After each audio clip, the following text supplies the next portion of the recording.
This episode of the MOC Squad was filmed in front of a live, members-only audience.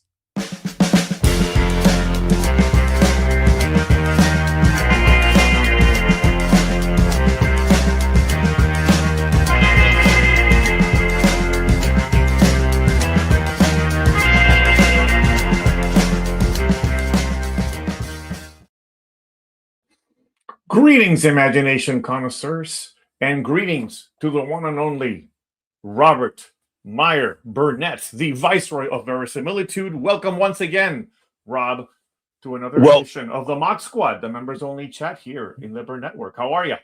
I want to say thanks for hosting once again, and once again your stellar artwork. Here, I'll show it to the YouTube stream once again. Rob as Ryland Grace. Ryland Grace in the upcoming and already very buzzy film that we have both been looking forward to for some time. The project. And again, I've been showing this on many a stream and crediting you. You made me the this amazing Project Hail Mary figure of Rocky. Yeah. Which actually. You made this way before the movie, you know. This is very based on the book version of Rocky. Book accurate Rocky, but he's on his metal post. It even says Rocky right down on it. This has been one of my favorite things that I own. I keep showing it on various streams. In the book, he wears a little green sweater. I have not seen any clips of the movie with him wearing the green sweater, so I don't know if that's going to be the case. And I'm remiss. It's only $99. I got to order that Lego set. I need the Lego. Yeah. I saw also. Did you see the cool kind of retro jacket that was displayed at some?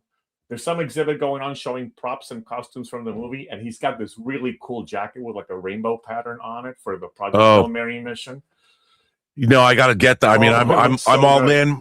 I have not gone to press screenings because I have the Amazon tickets and I'm going to the the Regal Spectrum, which I was at last night. I saw a double feature of Hoppers and The Bride. Oh, okay. I loved Hoppers. Yeah, I heard really good things about it. It was a lot of fun. I really enjoyed it. I heard Charles Solomon on Film Week with Larry Mantle here in LA on the LAist. Who didn't like it very much, but I disagreed with him. Mm-hmm. I thought it was not only is it a great animated film, it's pretty wacky, but it's also a good science fiction movie. Oh, good. Believe it or not. And I thought it had, I've always believed, I kind of believe in the Gaia theory about how our Earth is a living organism in a way, and we don't understand exactly how all ecosystems are even connected and what we're doing when we ravage the natural world to our own ends, but kind of like how Avatar also kind of operates on that premise, right? I mean that's I've always believed that if James Cameron, I have no knowledge of this, but I've always thought if Avatar continued on, the end of Avatar would be Awa, the goddess of Avatar. Mm-hmm. Clearly, Earth, our Awa died. Yeah. And then the ultimate end of Avatar would be the Na'vi come to Earth and sort of resurrect or re-energize or find Earth's Awa, and it would completely transform, because that seems to be what the movie. That would be cool. Yeah, I think it'd be. I mean, you could have a really great transcendent or transcendental ending where Awa comes to life and our long dead Awa, because humanity killed Awa. We don't believe in it, and to have the resurrection and do some kind of 2001 transformation of the Earth. Yeah, that would or something like that. It would be cool to bring it to Earth, right? Too, because I think there's been some complaints, especially with the last sequel, that it was a little too similar to the previous one. So it'd be interesting to kind of bring, what could the Na'vi offer to improve Earth? If it could go in that direction, would be kind of interesting. Yeah, totally.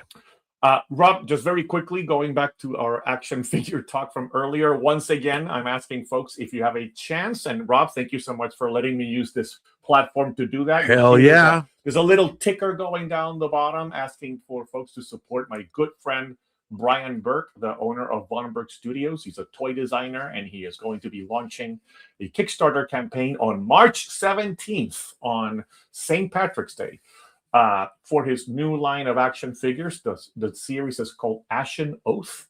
I've got some pictures here to share of the upcoming figures. There's 3 images. Rob, you're not able to see this because this is on the stream, but I should look at this. It is. These are the 3 kind of initial figures in the wave of 6. There's going to be 3 more. Brian is saving the other 3. He's starting to drop hints in his social media posts, but we'll be releasing the additional 3 figures that are part of this first wave online. During the campaign. So these are kind of the first initial 3. These are 1/12 scale or 6 to 7 inch figures. The whole original IP set in a dark, kind of grim dark universe. So if you are into action figures, it would be great to get your support. What we're asking for right now is that you can go to Brian's page, which again, the link is there at the bottom, vonbergstudios.com/Ashen Oath. And you can click on the follow button there. And then that'll take you to the Kickstarter page to just follow the campaign. We're trying to get to 1,000 followers before the campaign officially launches. We're not quite there yet, but any help counts. And even if you're not into action figures, if you don't mind just following the campaign, that will help it become visible to other folks who are interested in this kind of stuff. So I will also go ahead and drop the direct link in the chat to the campaign. So I'm going to go ahead and drop the link there that sends folks directly to the Ashen Oath campaign there. And again, we'll have that ticker going on at the bottom of the screen. Again, thank you, Rob, for helping support Brian with his campaign in this way.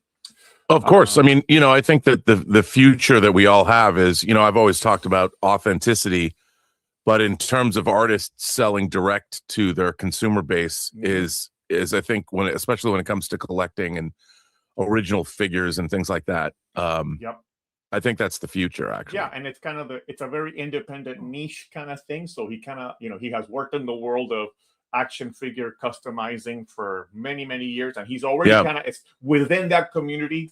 He's kind of established himself as a well-known and well-respected artist. So this is kind of a nice evolution going from customizing other people's figures to actually creating a full line of his own, which is pretty cool. Very cool. Yeah. So anyways, enough of my jibber jabber. It is time to bring our folks in here. And Rob, I do needed to let you know that at the 2-hour mark, when we go off YouTube, I'm going to have to let you go and leave you in charge. I don't know if I told you this, but Felix, my son, whom you've met, I love Felix, is one of the lead actors in his high school production of Mamma Mia. So we're gonna go see him perform this afternoon. Is he gonna sing? He's a singer and a dancer. It's very exciting.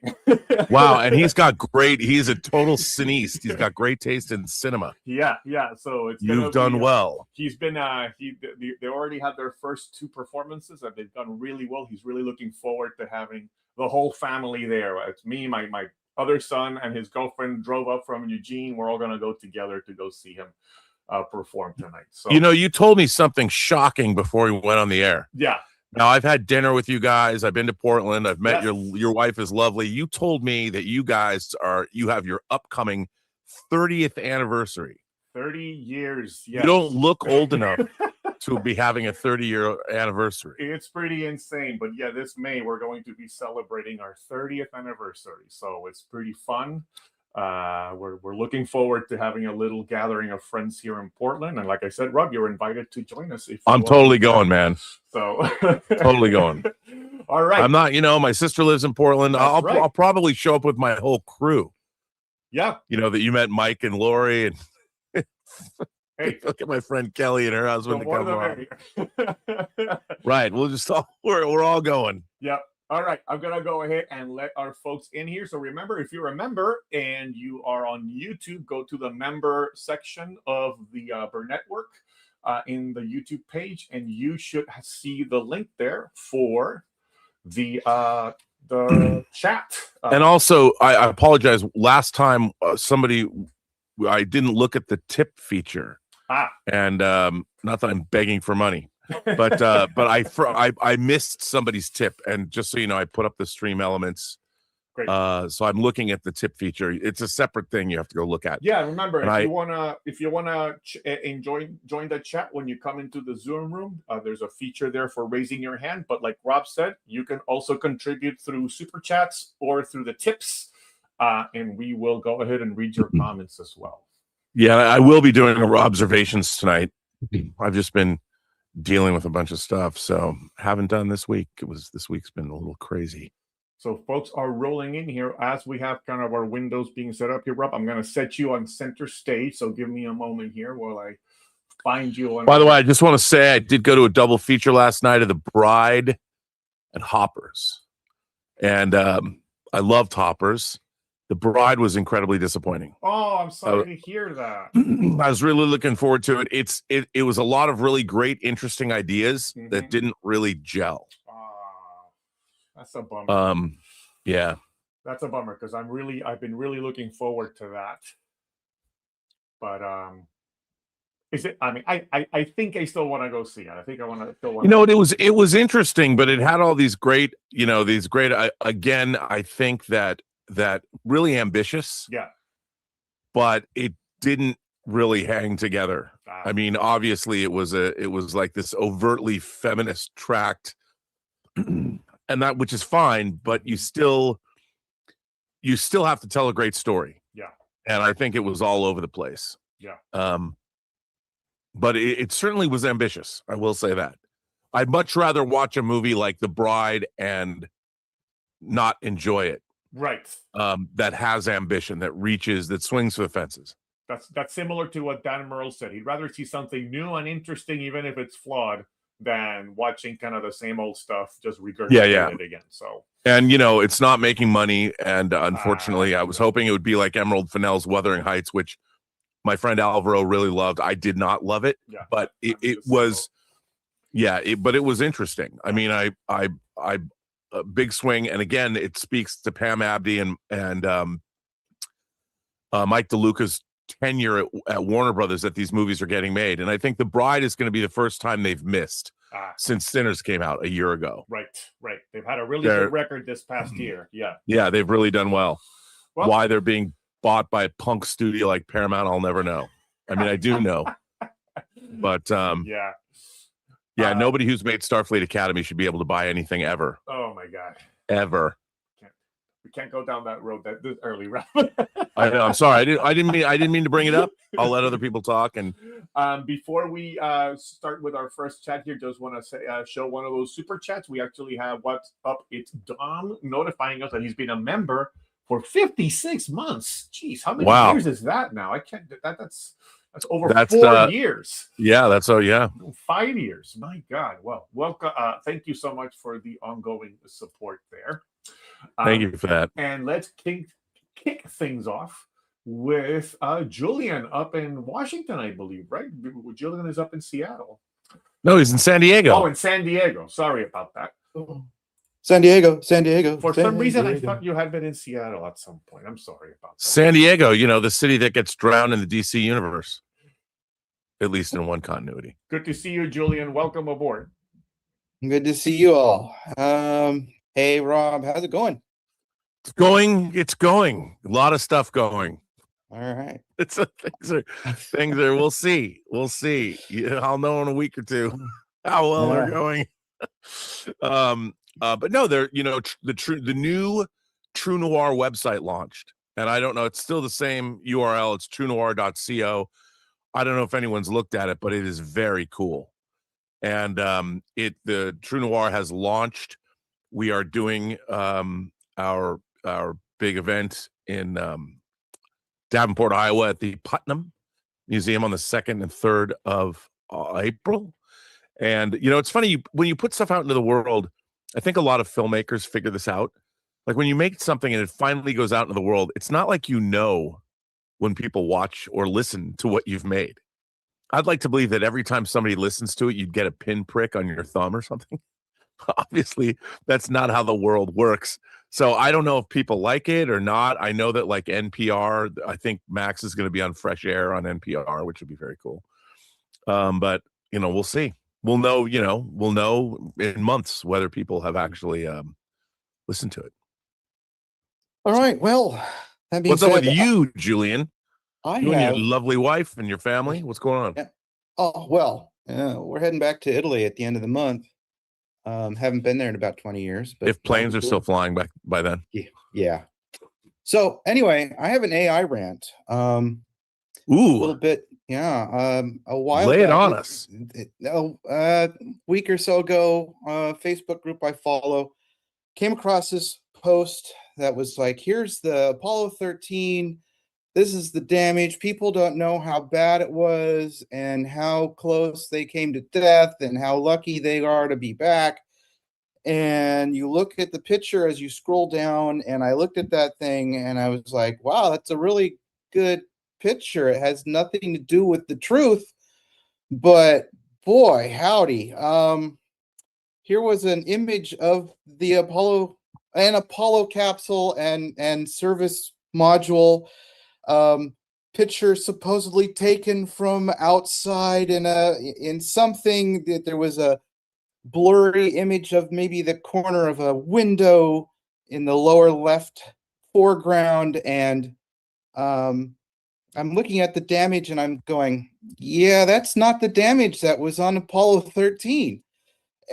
And then I noticed that the command module was still attached to the service module. So I'm like, how did they get that picture? They didn't get that picture. It's obviously AI. And I went and I checked NASA's website and I looked at all the pictures of Apollo 13's service module. And I'm like, yeah, this damage is like totally effed. And I commented that it was AI. And I'm like, yeah, this is not quite right. And the guy who shared the image in the site or in the group that I was following said, yeah, of course it's AI. I'm like, but you didn't say that anywhere.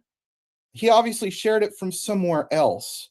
And what bothered me the most was that it didn't say anywhere, this is AI. And for people who know, we know, because we can look it up and go, oh, this is all, this is what the damage looked like, not this. And for somebody to actually put out there an image that could easily be verified and say, this is the damage of Apollo 13, knowing that there's people out there that aren't going to look that up. Eventually somebody's going to come across that looking for it, and they're going to share that, going, oh, look how bad it was. And I thought, why would people do this? And the only thing I can think of is that it plays in, it does nothing but damage credibility for things that are actual facts. And it just, it falls in line with all the flat earth and we didn't go to the moon. And it just made me really angry. Look, I mean, it's, I don't consider myself a tinfoil hat wearing conspiracy theorist, but there are obvious things, and we're seeing them manifesting all across our civilization right now, in our advanced age of technology, that we are being systematically and purposefully dumbed down. And once you talk about Orwellian, all you have to do is get rid of history. Now with AI, you can't believe any history. So if you can't believe any history, you can make up whatever history you want. And we're seeing that more about in the last 2 years about the Middle East than anywhere else. But everybody can control their own narrative, and it's very interesting to watch these. And the AI is part of it. I mean, there's no group. And if I was president, the first thing that I would do is create a national historical preservation society across every discipline, writing, artists, everything, to preserve history. And of course, everyone knows that history is suspect anyway. History is won by the winners, or history is written by the winners. But it is a real problem. And I think in 10 years, where are kids going to be? Where are kids going to be when they don't ever, we already are trying to undermine the faith that anybody has in institutions, and rightfully so. But when you don't even understand or believe in your own world, your own history, how do you know where truth begins and ends? That's the danger. And the thing is, already people want to write their own truth. Well, it's my truth. That's what they've been forced. No. You know, your truth. I mean, flat earthers. You know, you see this. It's such a weird thing that people want to believe things that aren't true. They would rather look. I want to believe that Bat Boy in the Weekly World News. I mean, I grew up watching him at the grocery store. Bat Boy in the Weekly World. I want to believe Bat Boy was real, but Bat Boy wasn't real. As much as I wanted to believe in him, just because he was cool, I wanted to meet Bat Boy. But what are you going to do? I mean, it's terrifying. I mean, it's funny because they're still like moon landing deniers. When every country around the world, India, Russia, they've all got pictures of our landing sites now. Do you not think that the first people that would want to discredit America's accomplishment of landing men on the moon? Well, what about the Van Allen belt? They can't get past the radiation. People don't understand that radiation and heat are two different things, you know, and it's well, and the amount of time that they spend in that space also. I mean, it's not like they're parked. No, and it's so frustrating. But again, we're basic science. You watch websites where kids today, I'm sorry, I come from a pretty rigorous general education background at a public school. But the kids today, I'm sorry, man. Wow. But, you know, that's going to be a big concern. Julian, it was great to see you. Thank you for joining us. We'll see you next time. Go ahead and move on. Mr. Erdy, what is behind you? Is that a giant? There is a big box behind Brian. There is a giant. What are those Easter marshmallow things called? Peeps. Peeps. There's a giant peep behind you. Did you know that? Oh, I'm well aware. Can you eat that? No. It'd be really cool if you could. Is that Sully? Is that a giant Sully behind you? No, it is. Monsters Inc. 3 has gotten greenlit. Come on. My partner April, she doesn't let me call her girlfriend. She's like, I'm too old to be anyone's girlfriend. So my partner last Easter. It's very New Zealand and Australia. They call each other partner. Yeah. She gets on the Walmart app and orders a bunch of Easter candy, and she orders some Peeps. So you can't eat that. So you can eat Peeps. But what she inadvertently ordered was, instead of 2 packages of Peeps, she ordered 2 of these 3-foot stuffed plush Peeps. And she thought that was the funniest thing ever. Okay. And we had a good laugh about it. She actually ordered a couple more. It was just a joke. So this year, April decides she's going to one-up the joke. And I don't know if you saw in the chat, but I opened my door when the UPS guy shows up. And there is a 7-foot box. Now, I just want to give you some perspective. Let's zoom out a little bit so you can bask in the joy of what I now have to do. There's a lot of joy there. I'm feeling much joy right now. Mm. You know what that peep needs? Major Chai Chai's Death Star. If you put them together. Ooh, that'd be cool. Yeah, because the peeps could actually be an eternal judging, coming to the Death Star and judging the Imperial forces. That's cool. Does that have 3 eyes? A nose, 2 eyes. Oh, 2. Okay, I was gonna say, what the hell is that? Is that like a wow? So I have I'll let you decide. I can either tell you about something that I did kind of cool on Claude, or I can show you something cool that I got in the mail. Why not both? I'd never heard of Claude before 3 weeks ago. April, there's no ads on Claude. There's Claude ads in movie theaters now. Oh, I know all about it now. April's super big into. She teaches technology to Black-owned news agencies across the country, and so she got. Do they know about her peep obsession? They will after today. Okay. I got into Claude, and I've been doing a lot of stuff with it. And she says to me, "What are you going to do with Claude today?" And I was like, "I don't know." And she goes, "Does your book Midnight that I published last May?" She goes, "Does it have a website?" I was like, "Actually, it doesn't." So she goes, "Have at it." I am not a coder. I have never coded a thing. I know nothing about website development. And in 2 hours, go to midnightandmac.com. And Midnight and Mac? Midnight and Mac, MAC.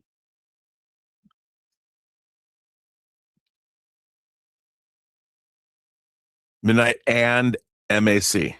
Yeah.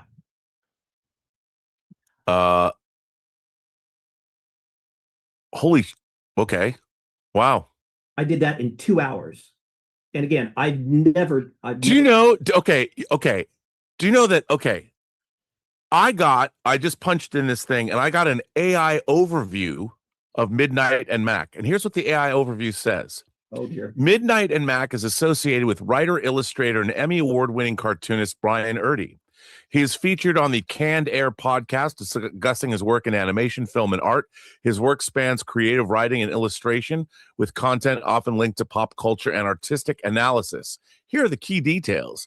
Affiliations linked to the Canned Air podcast, Instagram Canned Air, cannedairpodcast.com, creator Brian Erdy at The Erdman, content, cartooning, writing, illustration. Note, other search results refer to an album named Midnight Mac and 2 by Callie Mack and a 1995 television show called Midnight Mac.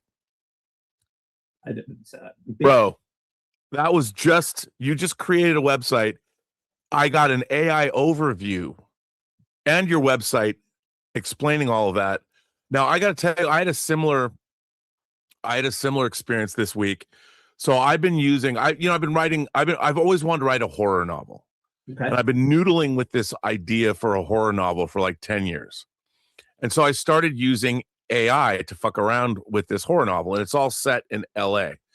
And I was using ChatGPT, and ChatGPT just asked me, do you want me to create an interactive map of your locations from your horror novel where all of these things take place? And well, no, but I'm like, no one would have asked me that. So I said, okay. And I kept hitting buttons. And then they're like, okay, well, now these are the primary events in your book. Would you like to deal with the secondary events or the events that your main character is not witnessing? Wow. And I'm like, okay. So I went through this whole thing and I just wanted to see where this went. And then it gave me an HTML thing, a link. And I put it on, and there's a map of Los Angeles and my book, all of the things that happened in my book, and I can run my cursor over it and click on, because it takes place all over the Los Angeles basin. And I'm just looking at this going, this map, there's things in this map that I didn't even realize that were part of the plot of my book. And I'm looking at this going, this is insanity. It never would have occurred to me to make an interactive map of where all the events of my book take place. And I'm just looking at this going, wow. Well, and the thing about it is, it's not like it just called, in my case, it didn't just call the internet. It was a step-by-step process. And I used a line from the movie Margin Call when I said, I was like, Claude, I want you to help me build a website about a book I published. I've never coded. I want you to talk to me as though I'm a small child or a Cocker Spaniel. That's what Jeremy Irons says. Right. When he walks into the room. I love that movie. Yeah, I do too. So kind of fun. So in my to wrap up, I'm going to save this for the next thing, for our next call. Okay. I got goodies from eBay. I'll save it for in 2 weeks or 3 weeks. Well, now let me ask you this. Sure. With this experience with AI helping you to do this, I mean, your partner suggests you doing this. Now you had AI help you to create something that you couldn't have created on your own. Right. And yet it wouldn't have been created unless you decided to do it. How does this affect your opinion of AI? And or let's call it LLM, large learning modules. Large language modules. It was so interactive. It was like, what do you want next? How do you want this image to look? What of these images do you want to use? What order? It was very cooperative, and it was, I have no problem with it. Now, I'll give you an example where I did have some conflicted emotions. I'm doing a follow-up book for midnight, and I was having trouble drawing a playground slide. I was trying to do a circular, one of those screw slides. Yeah. Go down, and I just couldn't. I spent days on it, and I couldn't make it look the way that I wanted. So I threw a bunch of my raw images into Gemini, and I said, looking at my art style, create this slide, and it did it. Am I conflicted about that? A little, but I drew everything else. I'm not sure that one element is going to keep me from leaving it out of the book. Well, this is the thing. What I have noticed, and having given a lecture to college students where I got an enormous amount of pushback on AI, all of my friends that are like 50, 60, even into their 70s, they're all using AI to create shit. I mean, all the people they're like, because it works at the speed of thought, and so no, which is to me the opposite of what I would have thought would have happened. Now, there's a lot of younger people that have said, Rob, you could do True Noir too by using just AI, and I would say no. There'd be no way that I could do a 4.5-hour audio drama without working with actors. Now, I could do it for sure, but it wouldn't be nearly as good. Agreed. The whole thing about doing True Noir was working with those actors, sitting in the room with them, working with Corey Landis, who is my actor, acting opposite all the actors, and doing all that. It would never have been as good.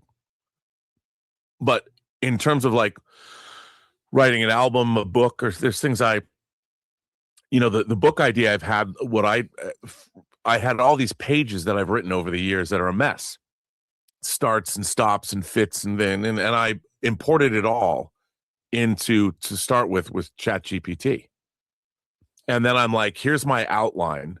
And I want you to, what I said was, I want you to take all of the ideas that are in these pages and give me a 24 chapter outline based on these ideas. I don't have a problem with that. Yeah. Well, what was really interesting was, and this was the cool part. I'm like, okay, now there's stuff that isn't in that outline. I'm like, okay, now here's a character that I want in the story that is the girlfriend of the main character who's a drug addict. She's addicted to something. And here's what's going to happen with this character throughout the story. Incorporate her into the outline. And so then it took those 24, and I said, she does not survive to the end of the book. And it incorporated her into this outline.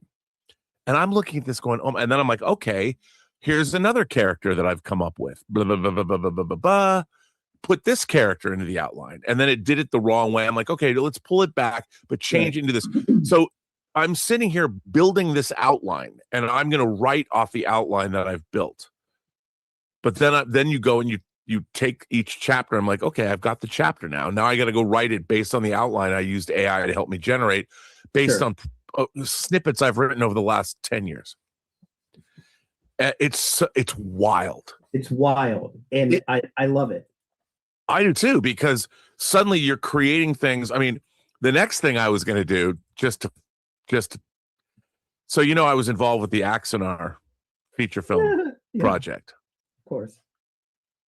Well, I have a script, an entire screenplay that Bill Hunt wrote and I, consulted on. I'm just going to make that feature. Just use AI and make the entire feature that Bill and I worked on and stuff that I've directed, and just make it. Fuck it. Who cares? You do a Kickstarter. Put it out there. Click. I support that. No, I'm not going to do it. I don't want to raise any money. I don't want to do any of that. I don't want to get involved in that. I just want to go ahead and make it. And what's interesting now is I can design all the effect sequences myself, because I had all the shot lists I wrote for Tobias Richter that he created. Well, I've got all that stuff. So I just go back into storyboarded AI and I put in all the original designs. Here are the Starship designs. This is what I want to do. Here's my shot list. Click. I mean, it costs money, but Alec Peters hasn't put out 2 15-minute shorts. I want to drop a 2.5-hour feature, but bam. Dude, that's I would pay to see that. I know you said you not to do that, but I would pay to see that. Yeah. I would just pay to see the look on Alex's face when I did it. Right. Hell yeah. All right, man. Thank you so Brian, much for the extra time. Always good to see you. And once again, thank you for letting me use your opening on I mean, I can't open a Observations without your Sure. greatest thing ever. Yeah, and thanks for But sharing. you're credited in every episode. All right. Thanks for sharing the website, and good luck with the project forward, with Midnight moving forward. Cool. Thanks a lot. Yeah. All right. Speaking of creatives, Brian from Von Berg Studios has stopped by just to say thanks for the plug. I appreciate you. So just wanted to show a little love there for Brian, my friend who's running the toy campaign. So again, I'll continue to put the link in the notes today, but thanks, Brian, for stopping by and saying hello. And then Darth Plato, I know, has been a member with us before, but he just became a member once again today. So Darth Plato, thanks for renewing your membership. He's been a member he's the official philosopher of this channel. He's been with us for a long time. So maybe he just maybe he had to update his payment information or something. So he just became a member once again. All right. So let's go ahead and jump to Channel Surf. Welcome, Channel Surf. You should every time, dude. I just envy that Robbie the robot. Yeah, he's just moved into a new house here, so whole new room. Hopefully, I sound okay. It's the first time running the setup. Oh no, you sound great since I moved in. So yeah. That Robbie, the full size Robbie, man. That's one day. My dream is to have a like a 30-seat home theater. Yeah. And on one side, I want Robbie, and on the other side, I want the life-size R2 and 3PO. Yeah. Well, I would love to have his little brother B9 next to me here too, but considering how much he was, I don't think that's going to happen anytime soon. So. No, but does it all work? Does it light up? Does it have the neon? He talks. And did you get that from the company that makes them now, or is it? Yeah, I got it from Fred Barton directly. You did get it from Fred Barton. Yeah, he came out and set him up. And how long did it take from the time you ordered it to the time you got it? About 2 weeks. Yeah, that's it. Well, he had him already built. Oh, and man. He had built him for somebody else, and just had, I guess for whatever reason the deal fell through. So. I was able to get him very quickly. So I don't know what I don't know what his lead time is now, but he does all of the robots. It's fantastic. Yeah. So. No, but I mean, Robbie is one of the great, to me, if somebody made a Maria from Metropolis and a Robbie the robot, from Forbidden Planet, I'm not confirming or denying, but we might see a 4K version of Forbidden Planet this year on disc. Yeah, I worked on the audio for it. That's how I met Fred. I worked on the masters for the Blu-ray edition of Forbidden Planet when we did the first restoration on it. So did you have the audio tracks for Robbie? Yeah. Wow. So yeah, Fred had called in originally to license Robbie, and they sent him to my department because of archival sound, archival mastering. They thought, oh, they'll probably know. And it's funny. So he got routed to me, and I knew who he was already. Sure. And so yeah, we had a nice long conversation. What a cool guy. He's a walking font of knowledge. Yeah. Much like yourself. So, but yeah, I would have him on right now, but he makes a racket. And yeah, totally. Especially with the dynamic mic, it would blow everybody's brains out, no doubt. Now, is the sound quality? There must be an internal speaker. Yes. Where is the internal speaker behind his mouth, or where it is? Yeah. And it sounds fantastic. It's Robbie's voice. It's the lines from Forbidden Planet. Plus, there's another track from Forbidden Planet, kind of a consolidated version of the movie. And there's also another track of Invisible Boy, which Right. He was also in. So, but can he make you yeah. bottles of hooch? Yeah, That's what I want to know.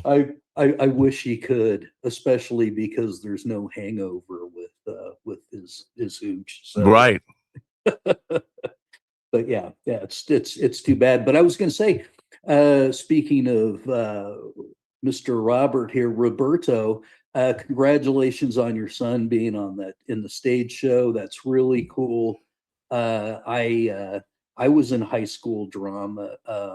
I worked mostly in stage crew though, and that's actually where I met my wife. We were working on Oliver, and my wife was Mrs. Sowerberry, the Undertaker's wife.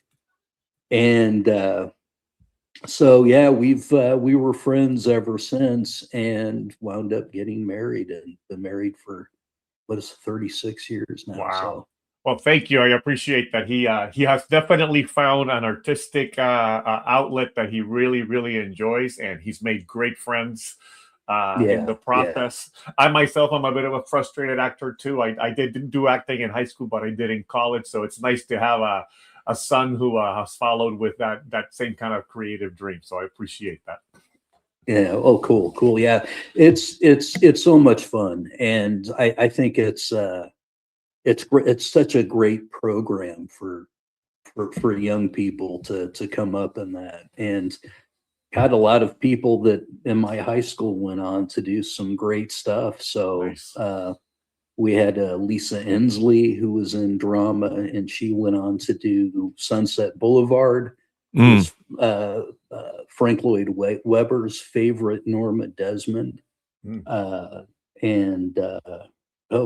Grant Heslov is George Clooney's partner, producing partner. Yeah. So, and he was working on the Warner Brothers lot with me as well. So it was pretty wild how things turn out. Wow. But yeah. So good on him, and hope he has fun with it.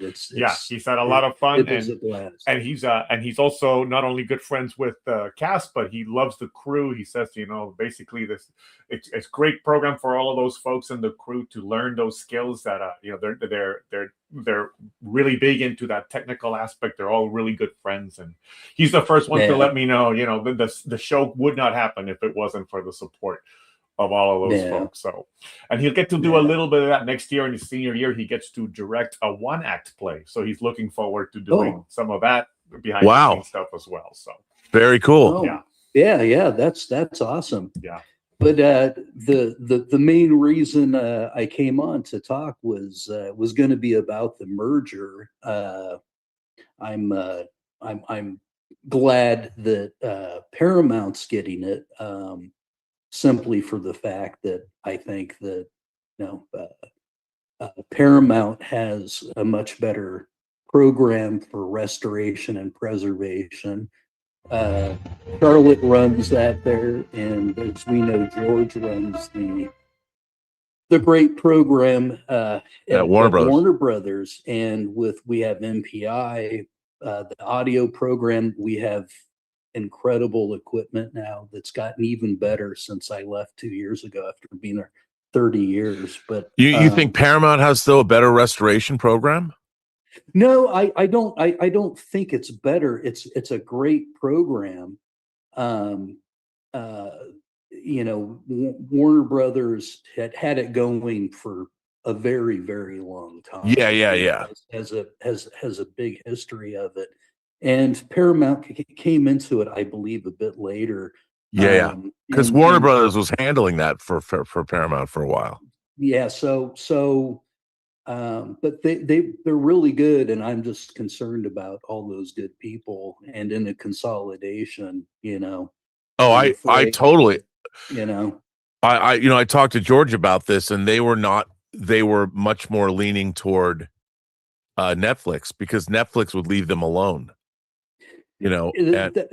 Potentially, but and it's funny because Netflix started off with the disc with renting discs, but my concern is now they're just a streamer, and my biggest problem with Netflix is that they have very little physical property. They have a huge subscriber base, so they've got a ton of cash. But so did AOL when AOL bought Time Warner. Yep. And and not being a financial analyst or anything, my concern was that what's going to happen if Earthlink or somebody else comes up with something better, and their whole sure enough, AOL, it just collapsed. Well, I think you never know. But I think that what the difference is that Paramount and Warner Brothers are the same entities. That the way they're both. The thing is, Netflix is very different from Warner Brothers. What Netflix wants and what they need is content. Yeah. And I think what they had made peace with is that they were going to leave Warner Brothers alone to do what Warner Brothers does. Yeah. And you just allow that business. Warner Brothers has been cooking with gas over the last year. Their theatrical releases are terrific. Paramount doesn't have much of a slate, not this year, not next year. Yeah. And whereas Warner Brothers does. And the thing about Warner Brothers is they already have in place, they're still doing physical media releases, but Warner Brothers has made deals. They have deals with Vinegar Syndrome, with Shout Factory, with Arrow, and with Criterion. And what Warner Brothers does is they allow those companies to do new masters of their movies, but then Warner Brothers owns the masters. Yeah. So we're seeing in Arrow's case, Arrow just released both Excalibur and Westworld, and they're incredible. Both of those releases are incredible, and Warner Brothers did the same thing with Second Sight when George found the negative for The Hitcher, and Second Sight spent a year restoring The Hitcher, and then Warner Brothers owns the negative and can put it out domestically. So this is like, for instance, the 50th anniversary of Logan's Run this year is, and I can't confirm nor deny, but let me just say, it wouldn't surprise me to see a new 4K version of Logan's Run coming on disc. I wouldn't be surprised either. Who knows who's going to put it out? I don't know. Yeah.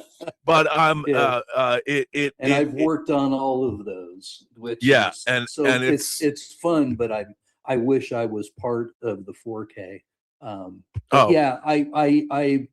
My thing is that I don't think Netflix would have had a big commitment to physical media. And I think a lot of the deeper library titles would have gone by the wayside, because you're just not going to get a movie like On Borrowed Time streaming. You're not going to get some of these great, Red Dust is not going to always be available to you. But here's the thing. I think, unlike Paramount, they're going to make cuts. There's redundancies. They'll combine. That's what I'm afraid of. Yes. And I think the people, having spoken to people internally at Warner Brothers, a number of people, the thing is, what Netflix realized is that theatrically released movies always do better on streaming because it's pre-marketing. And so they were going to just kind of allow Warner Brothers to do what Warner Brothers does and feed them, because, Netflix will make a movie like they bought the Knives Out franchise. The first Knives Out movie made more than $300 million worldwide. So Netflix gives Rian Johnson $450 million and buys the rights for the next 2 Knives Out films. They could have released those theatrically and made 400, 500, 600 million for each film, which means their $450 million investment would have been paid back to them, allowing those Knives Out movies to be released globally theatrically. But they don't have any theatrical division to release those movies. Netflix stood to become a much more profitable company by having Warner Brothers feeding them theatrically released movies, because those movies would have already been paid for by the theatrical releases, theoretically, not a movie like The Bride, but they would get it. Whereas with Paramount, they have no slate. They're releasing a Jackass movie. You know, they've got nothing coming out. They have no substantial movies on their docket for the next 2 years. Not really. Yeah. They've made deals with a lot of people, and yet they're more interested in, there's a lot of political machinations that are happening there. And I would have thought that the one thing that Netflix would have done is acquire Warner Brothers and let Warner Brothers cook. Paramount's talking about getting rid of HBO and combining it with Paramount Plus. I would have done it the other way around. If I owned Paramount and acquired HBO, I would have turned Paramount Plus into HBO, not the other way around. It as it should be, because it's a much stronger, stronger entity. I mean, everybody knows HBO, so yeah, I totally agree. But ideally, it would have been great if Warner stood on its own. Sure. It's very disappointing. So, by the way, Jen Lee, I wanted to point out that she says Netflix did, yes, they did give it a cursory theatrical release in like 700 theaters, but that's not a real traditional worldwide theatrical rollout. And in my mind, they left half $500 million on the table with Glass Onion and Wake Up Dead Man each. Yeah. They could have made $1 billion between those two movies, and they did not do that. Yeah, I saw Frankenstein at the Netflix at the Egyptian Theater. Yeah, and but that was just a very short run. So anyhow, I know we're way over time. Thank you again, and it's always good to see you, Richard. Great to see you, Richard. Take care. Say hi to your wife for me, even though I don't know her. She seems pretty cool. We have a question from Darth Plato, super chat for $2. Have you seen the new trailer, No Country for Old Lanterns? Of course, talking about the new Lanterns trailer. Oh my God, no! But I certainly got roasted on Twitter by a bunch of fucking idiots, if I can say. It reminds me. Remember when Green Lantern and Green Arrow went? That's what, dude. I was posting. Or how about when Jon Stewart was first introduced? Right. It was like the cross-country America, that whole storyline. I'm like, here's what I find. So, like, as somebody, I got accused yesterday of being a tourist and not really being a comic book fan. And I'm like, I mean, right. I look around. If you had to do a page count just by my omnibuses, my absolute editions, it is true. I got rid of my comic book collection, which was almost 100 long boxes. I've converted my favorite comic books into omnibuses. Yeah. I mean, there's an X-Men omnibus there, a Micronauts omnibus there, Secret Wars. Actually, there's Howard Chaykin's Black Kiss. I mean, if you were to come in here, there's tens of thousands of pages of comic books. Right. And it's so funny because whenever I say something controversial like that, there's a lot of people who don't have any idea who I am. Not that anybody needs to know, but at least in fan circles, when I get accused of being a tourist comic book fan. Yeah. Just like, I know. Bro. I don't even know what to say. I know. You just have to. That's not a battle worth fighting. It's just not even worth giving. Yeah, but I can't help it. I get sucked in. I know. But to me, it's interesting because I like the idea, and again, I don't know how it's going to be set up in the series, but I like the idea of maybe even Hal Jordan suggesting something like, if I'm going to train you, I'm going to train you in the stuff that really matters, the critical thinking. Let's take something that's happening in some, little town in middle America.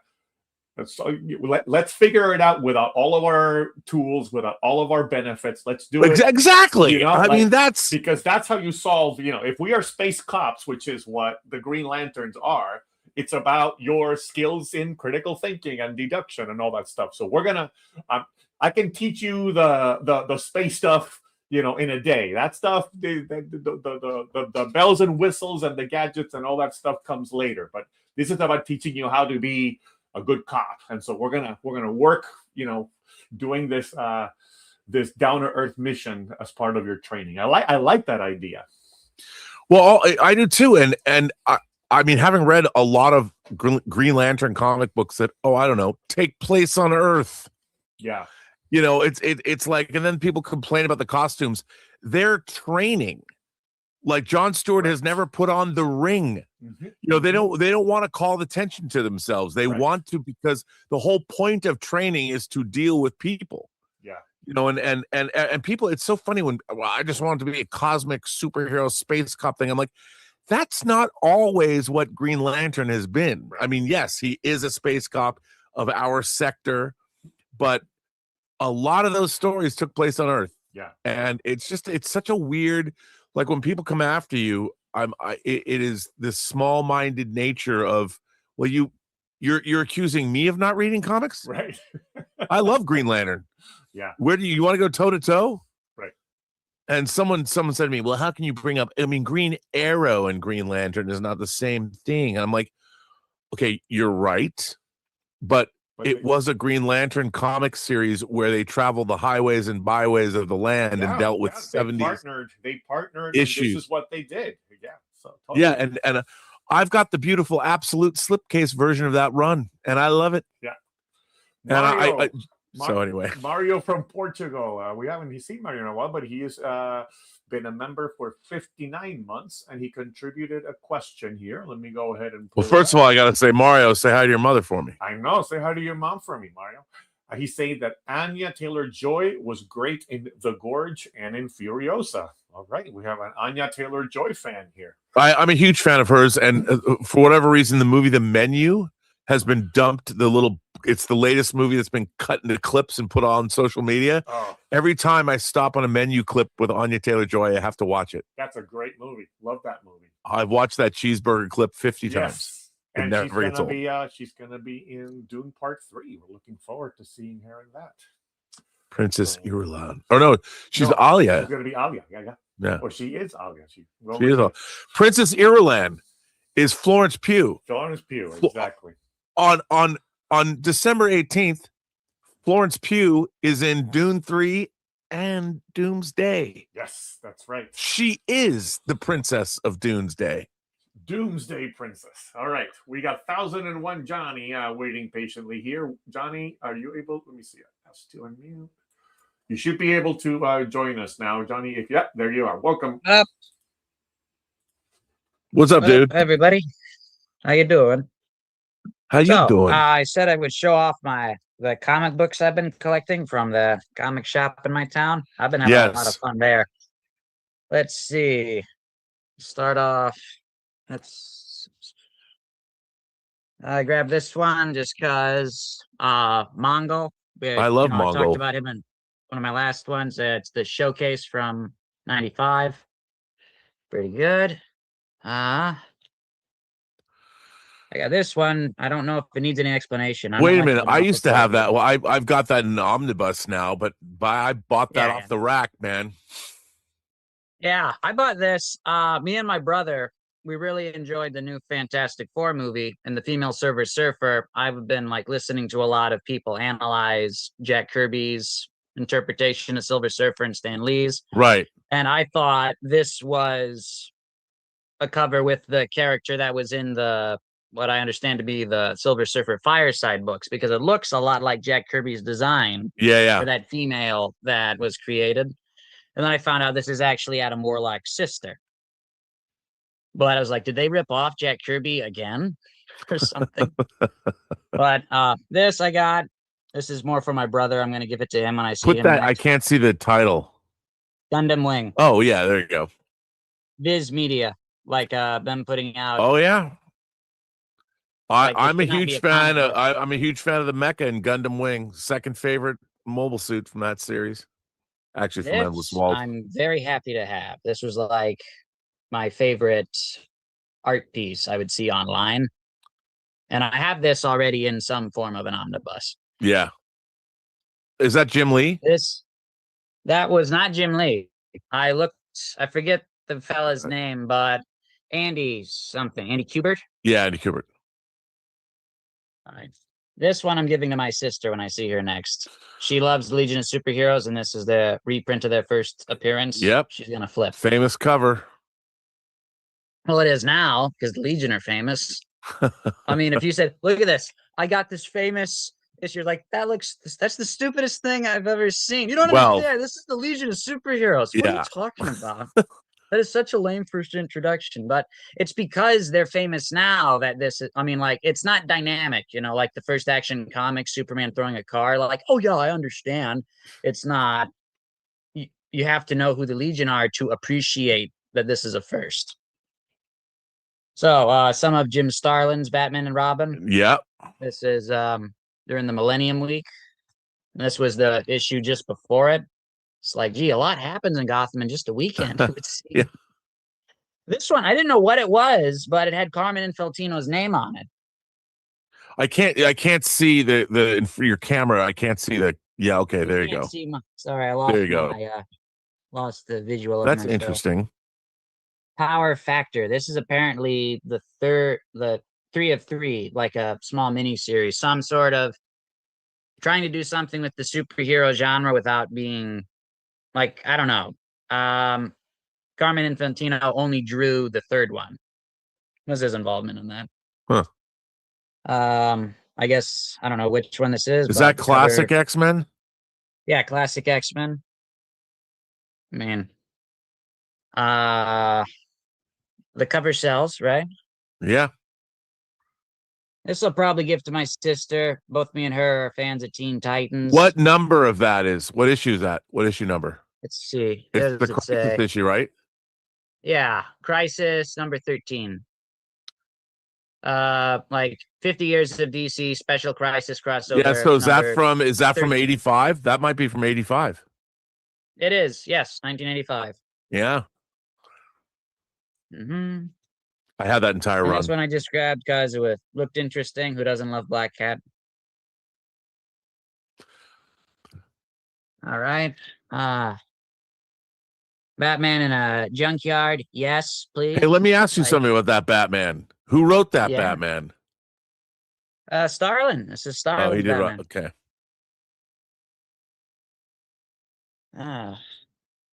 John Paul Valley beating up Bane. Final issue of Batgirl Year 1. I grabbed this one because Marv Wolfman wrote it. Yeah. That's a lot. You have a very eclectic, random group of books there. They have an eclectic, random everything. You know, this is like 2 different visits. Manhunter. Oh, I love Manhunter. I want to find some old Jack Kirby Manhunter. But you know what you've got to find? You've got to find the is it Simonson and Al Williamson and Walt Simonson, the Manhunter. There's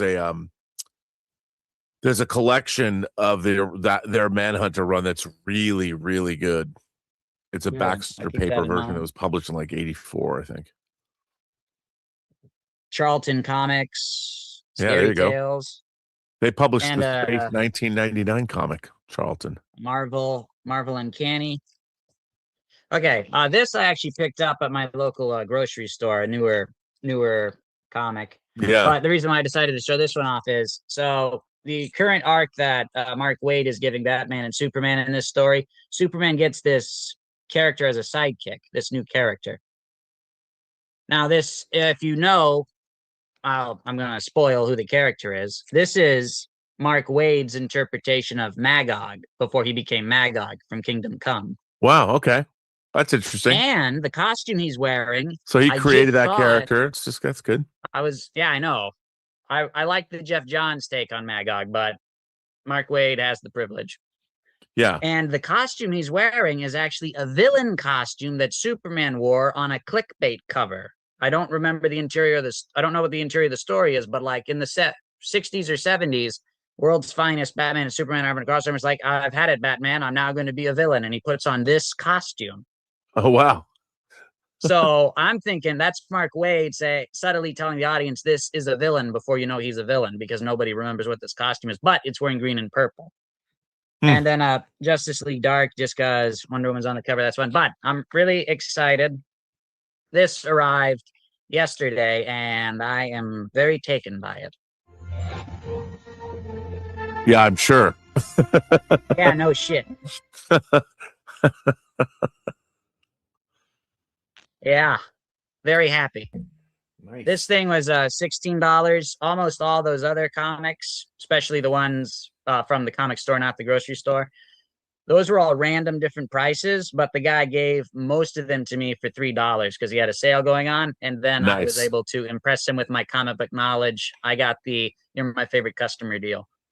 Oh, nice. Oh, well, there you go. Also, I opened the box, so it's no longer mint, but you can't blame me. No. That's cool. Is that McFarlane?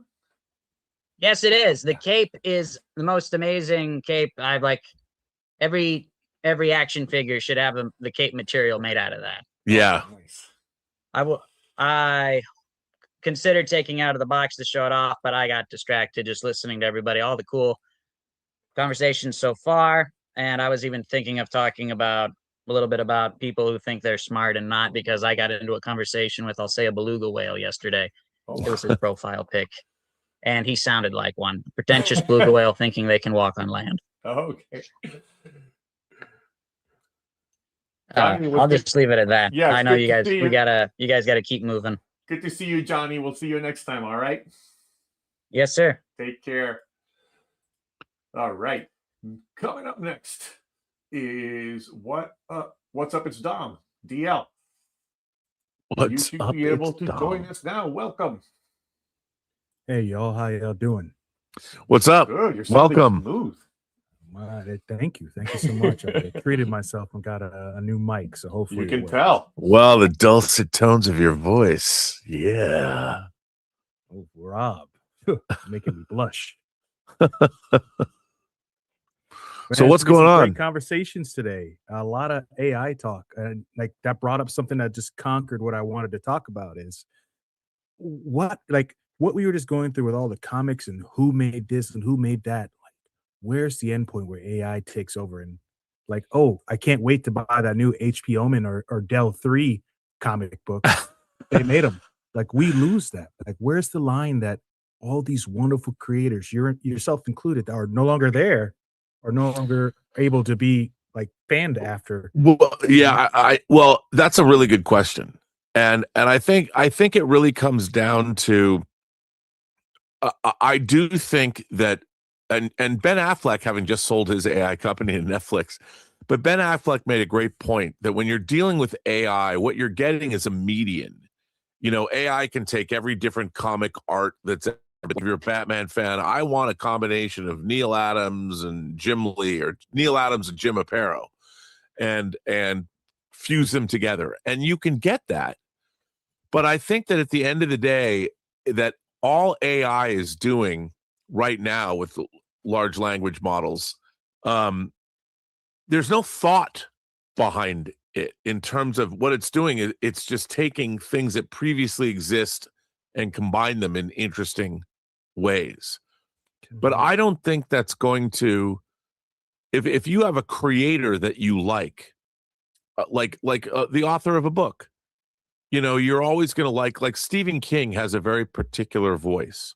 Now, you can recreate his voice using AI if you want to, but knowing that it's not really Stephen King, I think it's going to be a value judgment from society to say that, no, I'd rather get a Stephen King book. I don't want a recreation of a Stephen King book that's going to be mixing. He's got so much material out that you'll be able to mix and match. You'll be able to do an AI version of a Stephen King novel or a short story forever. But all you're doing is an LLM is taking previously existing versions and putting them together with everything else it knows. So the question then becomes, what do we as human beings value? And I do think at the end of the day, there's going to be a lot of people that don't have talent. Like, look, I use myself as an example. I'm not a musician, and I went and made an AI album. Now, I think the AI album is a reflection of me, but it's a reflection of me understanding that I'm using AI tools that are doing things that I can't do. Now, I would say that my little AI album that I made, these 14 songs, are valuable because the lyrics and no one was ever going to make a song about HAL 9000 and have HAL 9000 tell you the story of his experience from the movie 2001 and 2010 but do it as a funk song, as if it was Sly and the Family Stone, Earth, Wind and Fire, and Prince. That was something that was unique to me. But I used AI tools to do that. It was an idea that I had. And so, however, I wouldn't then follow me as a creator of music, because all I'm doing is, what I'm giving you is an interesting fanboy, fan wank, memeable thing. But it's different. I wouldn't follow me as a musician, certainly, unless you like AI generated filk songs. I think the thing that I did in that case was I was the one that came up with the idea of telling the story of 2001 from Hal's point of view, if he told the story as a funk musician, as if he was Sly from Sly and the Family Stone. That's dope. That was unique. But that's just an idea. I could have told you that idea and someone else could have run with it. So it's an interesting, but I think an artist, somebody who does panel lines and designs, and especially people that have dynamic art, that's what you want to get. And that's the source that AI itself is drawing from. And if we don't have human beings doing that, I mean, until AI can think for itself, until we have true artificial general and artificial super intelligence, we're not going to get anything that comes from a real point of view. It's just going to be an amalgamation of other people's points of view. Yeah, and I agree a lot with that. Just a few things, because I did get a book to narrate, but I could tell right away this person used AI because it's constantly repeating things. They didn't even proofread it. I think coming from the place of a man with integrity who, obviously doesn't look at AI as a vehicle to achieve a goal, is something that it's like, maybe I want to rent a Lamborghini for the weekend and see what it feels like. You don't want to go out and fake turn your car into one. It feels like what you've always said with sequels or reboots is with AI, it's always going to be a remake of a remake of a remake of a remake, rediscovered and returned into so many different ways. And unfortunately, a lot of people are taking this advantage and not maintaining that integrity with themselves, and still adding their own work, even proofreading it sometimes, just to make sure that what's coming out is actually good. And I feel that that's going to be a detriment to a lot of the creative world, because businesses are going to business, capitalism is going to capitalize, and lazy people are going to do whatever it takes to make a deadline.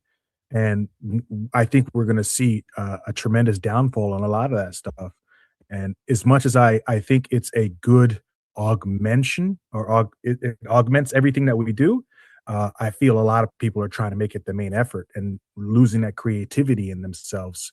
Much like how you said, it's like you had the idea, you went through it, you knew enough about the material to correct any mistakes that it was made. Yep. But it seems like a lot of people don't want to do that. It's whatever AI puts out there, I'll accept and run with. And, no, I think you're absolutely right. And I think what's going to happen is there's you, if I want to, I can write a prompt and say, write me a novel about this idea. But at the end of the day, those novels will eventually peter out. They're not going to make money because they're not good.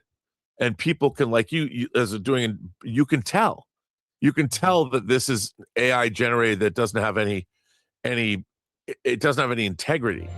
And a lot of people are going to be using AI tools to do that because it's very intoxicating. You sit there and I feel it. I'm like, make me this. And suddenly you have a picture like, wow, that is going to wear off very, very, very quickly because people think they're going to make a quick buck. I heard a statistic that said Amazon has limited authors to only uploading 3 books a day. Now, I don't know if that's true, but people are generating 3 books and flooding the market, and people are making music. But you know what? Eventually, people are going to lose interest, and they're going to go away, because if they don't make money, which they won't, because there's going to be so much garbage out there, unless you are a creator that's already established yourself somewhere, then people will not listen to you. They don't care. You have to, like any other creator, you have to establish yourself with your audience. And your audience has to like what you're doing already. And any true artist, any true creator, no one sits down and writes a novel because it takes a long time, thinking that they're going to make $1 million right out of the gate. It's part of the dream, sure. But the idea that you're going to make people write because they're compelled to do so.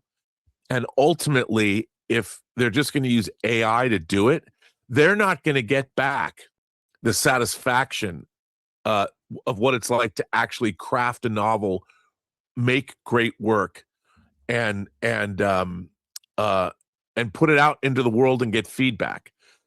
People just get bored because they're like, well, I played for that for an hour or two or a couple of days or a month or however long it takes, and they'll eventually get bored. And that's why not every kid becomes a rock and roll star. Anybody can buy a guitar, but they don't, because it's hard. And you might learn how to play something or strum it, but if you really want to become a rock and roll star and stand in front of a crowd and be in a band, you got to put in the time. And that's never going to go away, no matter how much AI exists. If all you want to do is play around and make music, that's one thing. Like, I made an album. I've been making an instrumental album too, which has been fun. Like a Tangerine Dream record, which has been a lot of fun. And it's a reflection of me, just kind of like, here's what I like. But I wouldn't then say that, oh, I'm now, William Orbit, or I'm, any of the members of Tangerine Dream. But for the time being, I'm kind of saying into the world, this is what I like. It's an AI generated playlist of cool stuff with my ideas behind it, but I didn't, I was just prompting. I was guiding tools to create this thing for me. And I think that's what's going to eventually happen. What's really going to be interesting is when AI becomes sentient and self-aware. Then I'm really interested. What is an alien life form that does not have a corporeal body, that doesn't have to deal with questions of morality or paying taxes or drinking clean water or working out to stay in shape or whatever? What does that? We're going to have an alien life form on Earth that is smarter than we are, that lives in an entirely different universe. What kind of art would that self-aware life form generate? That's what I'm curious about, but we're not going to get it until we have artificial general or artificial superintelligence, when the singularity comes, and assuming that it doesn't want to eliminate mankind from the equation. So. All right. Well, thank you so much, DL, for taking us down that philosophical discussion. We've got Bob Littlepage coming up next. Bob, you should be able to join us now. What's up, dude? I just asked him to unmute the mic. There we go. And all right, 96.7 KCal. Rob in Redlands, can I put you on the air? You can put me on the air. There we go. All right. So, like I said, I put the chat in links so you can see what I'm doing. Because again, the Zoom and StreamYards don't like using the same mic, the same camera. So, yeah, I would imagine. But a while ago, did a live stream. In 2 hours, I'd have a Klingon battle cruiser here. Oh, nice. This is the old one with all the extra details, and at some point, I'll do another stream doing the new one. I don't know if the setup is affecting your ability to show us, but we can't see you. We only only see an image of you. Like then, I put the link to my stream. Oh, I see. In the chat. Yeah. So you can see what's going on my end. Oh, okay. I see. Yeah, I definitely going through all those details. Because things, I look at this is because they changed the mold slightly when they did the repop. And the new version of the Klingon battle cruiser that Polarize is putting out, that's the ship as it was filmed, and it's missing some details that was on this one because it doesn't have these little grills on there. Which, I mean, is that the 1/1000 scale? No, this is the old one, the old AMT one. Huh? This is the old AMT one. This really is an old AMT. Right. Just after they removed the lights. But it's like when they did the repop, they changed it to make it more like the actual filming model. Sure. And it didn't have the little washboard detail in the wing here. It didn't have this. This details back here is different on the engines. Yeah. A couple other things here and there. And these little washboard things here, they're now molded in the gray, so because there's no lights, and also the windows are filled in on the side. Yeah, they don't have the the clear plastic pieces. There's no, these are on here because they're lights originally. Yeah. So I look in my head canon is okay. The one we saw on camera was the D7A. This is the D7B where they finished it up a little bit. And since D7 is really a Federation designation anyway, I figured they were all really called Katinga. Because we did, you remember back in the day, Fred and I looked at the blueprint when they did the blueprints, the motion picture. Yep. Looking at the D7, this is the same damn ship. They just added details on it. Yeah. I mean, close examination, there are some different. Well, the navigational deflectors now photon torpedo. Well, yeah, that too. Yeah, but that's a quick retrofit. Yeah. And that was also never really established anyway, because like first time we see it in operation is more tribbles, and they're shooting the stasis ray out of it. So okay. Right. Yeah. But no, that's true because they didn't have it until the third season. Mhm. You know, there was the D7 model didn't exist then. I heard that it was originally being developed. I think maybe as a companion to the Leif Erikson, that separate line. Yeah. But they needed a Klingon ship, and they can't just keep showing a little ball of light. We need an actual design. I like the Leif Erikson. Oh yeah, I have that. I have one of the more recent versions. I got one of those and a glow in the dark version. Yeah, it was that's what I had when I was a kid. And some guy was selling it on eBay. It was a long box version too. Yeah, I know. No one was bidding on it. Why is nobody bidding on this? Well, nobody know. You know, I find that really interesting that collectibles, like things that were big, have kind of gone out of. People age out. Yeah. You know, they age out. There's going to be a whole different collectibles market. Like I'm dealing with some old movie posters now, and the movie poster market that was really big in the 80s and 90s is almost gone because nobody cares about original movie posters anymore. They like Mondo posters. They like Vice Press posters. They like, because there was no, and like the Leif Erikson, nobody even knows what that is today, especially younger fans. First time I saw, it was church choir tour. We're staying at somebody's house, and first time I saw an old version, something I had in the closet. Like, whoa, okay. I only seen it as a glow in the dark interplanetary UFO thing. Yeah. So for those of you who don't know, Matt Jeffries, who designed the Enterprise, designed the Leif Erikson ship that was turned into a model by AMT. And it was released as a model. Then it was released as the UFO mystery ship, and it was all glow in the dark plastic. It's pretty cool, though. I've got an old box here, but I caused an avalanche if I pulled it out right now. It's kind of a cross between a submarine and a starship. Yeah, and you can see influences of like the conning towers. Like, yeah, okay, you can see a little bit of Botany Bay there too. So yeah, totally. You can do a retrofit of like, okay, that's the DUI 1000. Okay? Yeah, and it was, and nowadays, people don't. There was a guy for years named John Green, or John F. Green, who sold model kits, old model kits, and I would get his newsletter. I mean, I got his newsletter for years and years, and he would have model kits like before Mobius models repopped it. Yeah. When I was a kid, my most eagerly sought after model kit was the Moon Bus from 2001: A Space Odyssey. They released that kit like one time. Yeah. And when I was like 5 years old, I joined the Young Model Builders Club. And they would sell Aurora models, and in the ad they had the Moon Bus. So if you join this, you could get these models, and you could never get it. And I used to write the Young Model Builders Club. Every time I'd build a model, they would, and I'm like, I want the Moon Bus. Can I get the Moon Bus? And people who had the Moon Bus were selling it for like $500. Yeah. You couldn't get it. And I was like, one day I'm going to have $500. I'm going to buy this Moon Bus kit. And then of course, and by the time you get them, Mobius came along. I didn't care if it was the original kit. I just wanted the Moon Bus. Oh yeah. And I finally got one. I always try to make sure I get them cheap enough that I can build it without, feel like I'm flushing, a few $1,000s down the toilet. Yeah, that was a great kit. That Mobius Moon Bus repop was dope. It was awesome. Now I'm considering the new shuttle kit, Galileo. Oh yeah, I have that one. I have the one and the interior, but I also have a resin kit that Randy Cooper made. Oh god.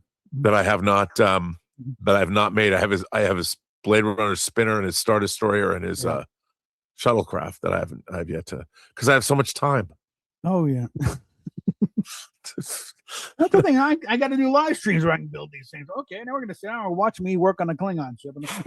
Yeah. The only thing I haven't done is the only chrome part has been the thing in the nose, and this is one thing of building these little kits. You remember how much of a pain in the butt they were, because this thing, trying to get it to stay put, it fell in like 3 or 4 times. Oh yeah. And also why the liquid cement things, you don't want necessarily, because sometimes you got to pull it apart right away. Yeah. To get that part that fell in. I did forget to put the chrome piece behind the grill and this piece up top, but it's great. Yeah. I'm not gonna worry about it. Those are the days, man. Yeah. Building those kits. Especially doing old Enterprise kits. It's like, in the nacelle attachments. I'm waiting for my Tomy refit. Oh God. Enterprise. Don't know when it's going to show up, if ever. Maybe one day. Meanwhile, I'm going to court over rent right now. Yeah, I hear that. Now I gotta get some. My pen went out of me trying to write a statement, so like, we had to order new fresh pens. Once I get that, I got an approach though. I think they kind of lied on the statement. Whoa, we didn't say, but we never got that request. Yeah. Well, it's always good to see you, man. All righty. Take care, Bob. Good to see you. All right, have fun there. Yep. And hey, Roberto, can I turn it over to you for like 2 minutes? Of course. 4 minutes? Yeah. Okay, I will be right back. I give the floor to you. Okay.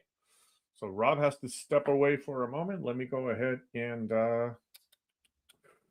change screens here so I can talk to the folks and not have the black screen of death here take it over for everybody. But I cannot find myself. Where am I? Here we are. All right. So, I didn't know that timer showed up so big on the corner there. All right. So that must be something that Stubble McShave is always looking out after, is that the timer there.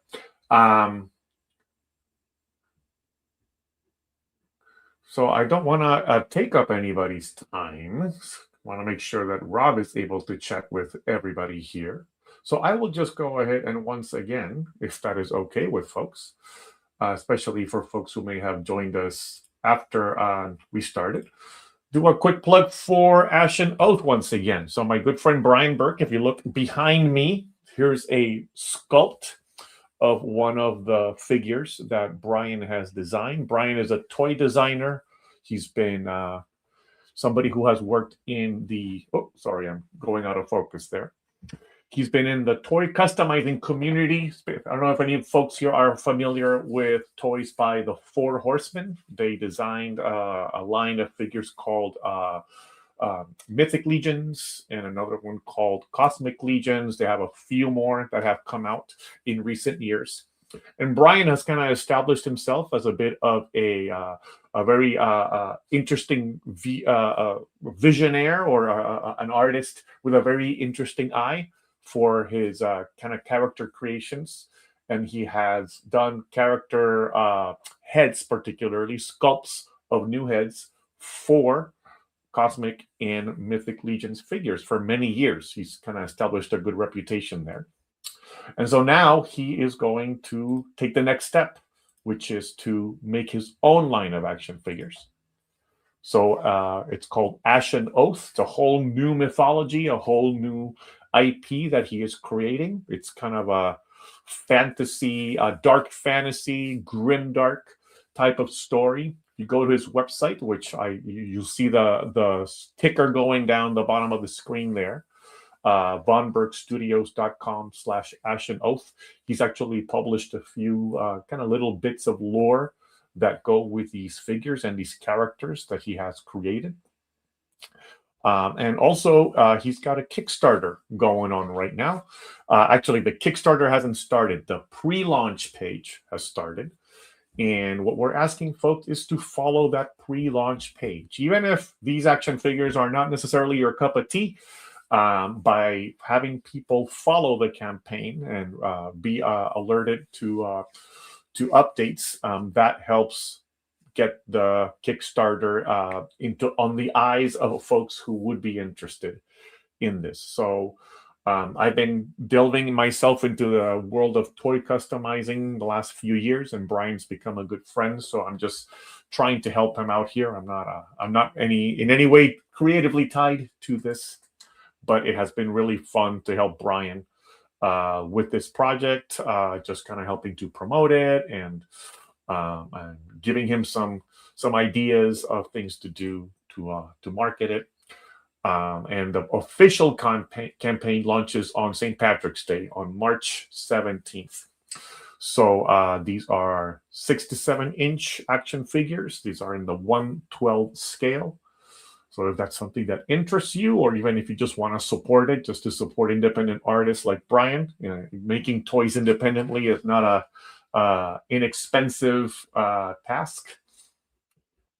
So would appreciate having the support for the upcoming campaign. And if folks have any questions, or if you have any interest on the line, please, you can post the questions here. I'll be happy to answer them.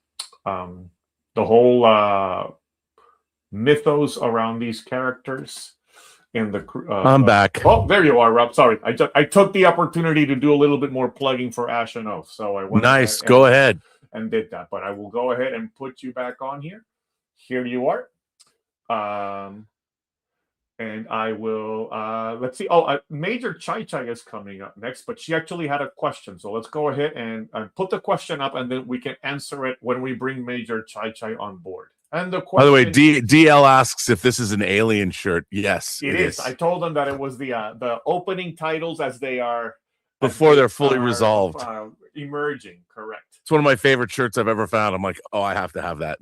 And Major Chai Chai is asking, what do the Doomsday Oreos taste like? So I don't answer. I will go ahead and let Major Chai Chai come into the chat, because she's up next, and you can have that discussion here. So welcome, Major Chai Chai.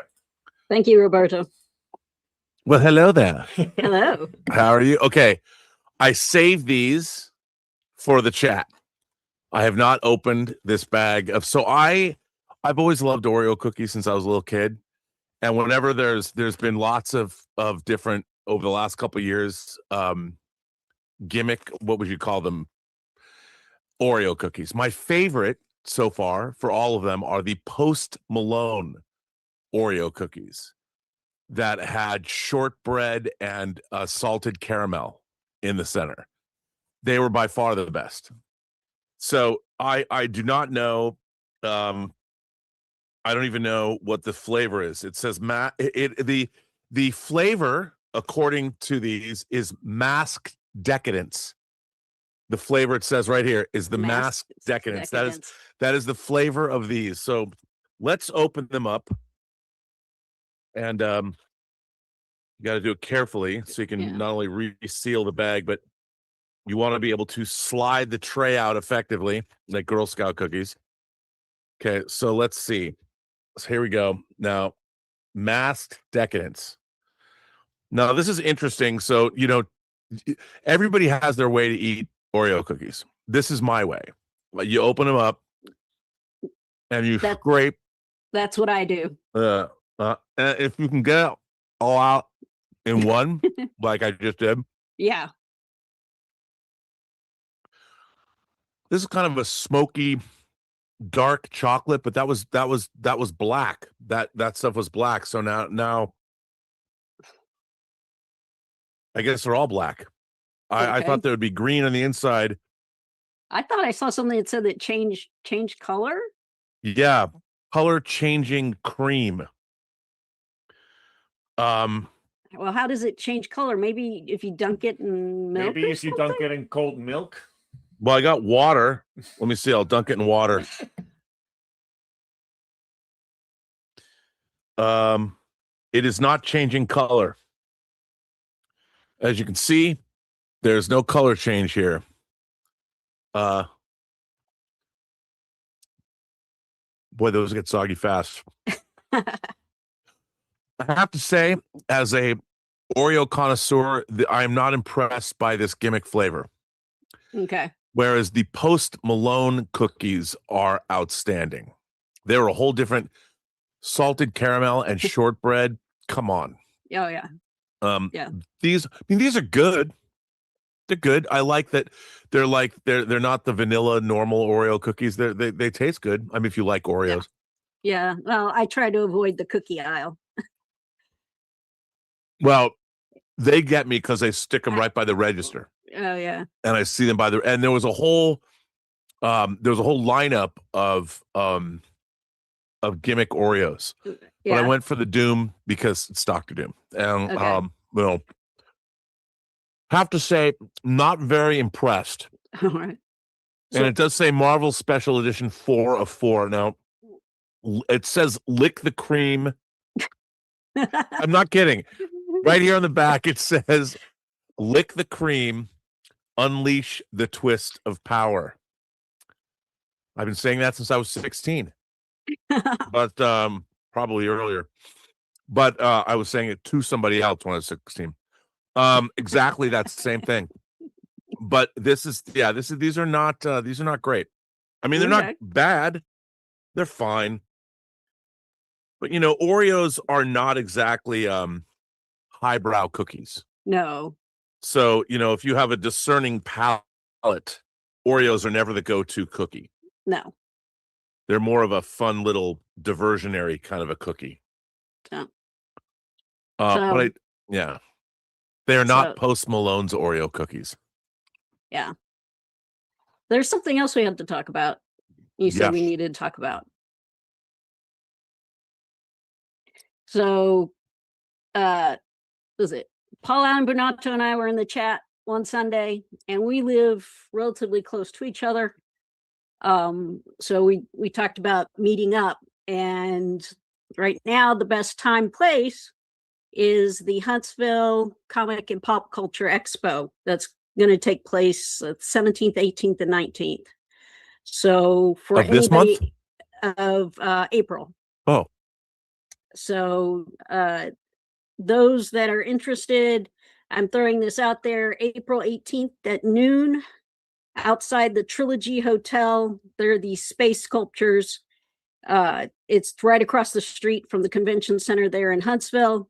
You can check it out on Google Maps. So anybody else that wants to meet up, they're glad to do that. I may change it if Michael Rosenbaum has a panel at that time, around that time. I may change the time, but right now it's noon on that Saturday, April 18th. That sounds fun. I mean, I'll see if I could come out. That'd be a lot of fun. Okay. I would suggest you fly into Nashville. Okay. And drive down because you can get cheaper flights, either Nashville or Birmingham by flying into Huntsville. We'll have to talk about that. I'll be able to know more a little later. Yeah, okay. Okay. By the way, I just as an aside, I want to say that Stub McShave says these are not call me ish cookies. That is decidedly so. Few cookies are. Ish's cookies, top drawer, top shelf. So, and I'm trying to convince my husband to come up with me to Iowa if I've got the leave. And yeah, come on, because Kevin's gonna show up and he's gonna bring his wife too. Okay. It'll all be it, and Caroline, Mike Bond's wife, will be there, and Max's wife will be there. It'll be a potpourri of wives and husbands. Okay. Oh, and one more thing. Speaking of supporting Kickstarters, I supported Doug Drexler's Trek. Oh, what'd you get? So let's see. I gotta make sure I do this without showing off my address. But I got a little pen that says Drex. I collect. I don't know if you guys can see that. I collect lapel pins. So this was like the little lapel pin that says Drex. Nice. And then I got some artwork. I mean, he had a lot of interesting stuff. Like, yeah. And I was like, well, I can't do. I just realized, see, I just don't have the space for all that stuff. But this was the artwork. It's not It's not resolving now. But this is the artwork from the episode of Deep Space Nine where Cisco was living in the alternate universe, and he was the science writer. So yeah, this is Far Beyond the Stars. Yeah, so this is the artwork from the book cover. The book covers like this says The Secret Defense of 117. Yeah, like Benny's book cover. Yeah, and Incredible Tales of Scientific Wonder, and then other concept art regarding the Borg. That's cool. So forth. So yeah. Wow. Yeah, I wish it could resolve, but I don't. Yeah, I think it's because I have my background. You have your Yeah. background blur on. That's why. Yeah. Can you see that? Yeah. Hold it up that way. Yeah. So let's see. Oh, that's really cool. That Incredible Tale. Well, you can't. Yeah. Yeah. It just there. There you go. Yeah. It'll be in front of you. That's really cool. So yeah, I was really pleased to get that in the mail a couple weeks ago. And let's see what else is going on. Oh, coincidence, you guys are talking about Green Lantern. I turn my head and there on the floor I find a little Green Lantern ball. I think it was like a party favor from one of my my kids went to somebody's birthday party, but yeah, that just all of a sudden Green Lantern appears. Yeah.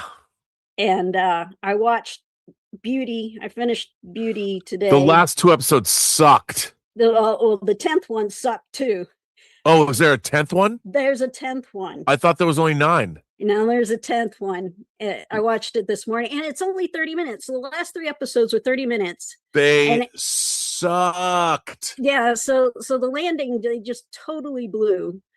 And yeah, I was disappointed. I mean, I was already like having problems. Like you always say, Major Chai Chai doesn't like the tonal shifts. Well, yeah, because they were like, okay, is this serious? Is it a romance? Is it this? Is it this? And so yeah, but this tonal shift was into suckage. Yes, it just went off the cliff, and I'm like, not in a good way. It's just like I'm so okay. That said, did you watch Paradise? Oh yes. Did you watch episode 4? Yes. I was a fucking blubbering mess at the end of that. That was hard. Being a mom, having been through that, but and then towards the end I'm like, but where did it take the story? Like it was a nice side quest story. But you know what? Because they encapsulated what the world outside is like. That one girl's story was everybody's story in various ways.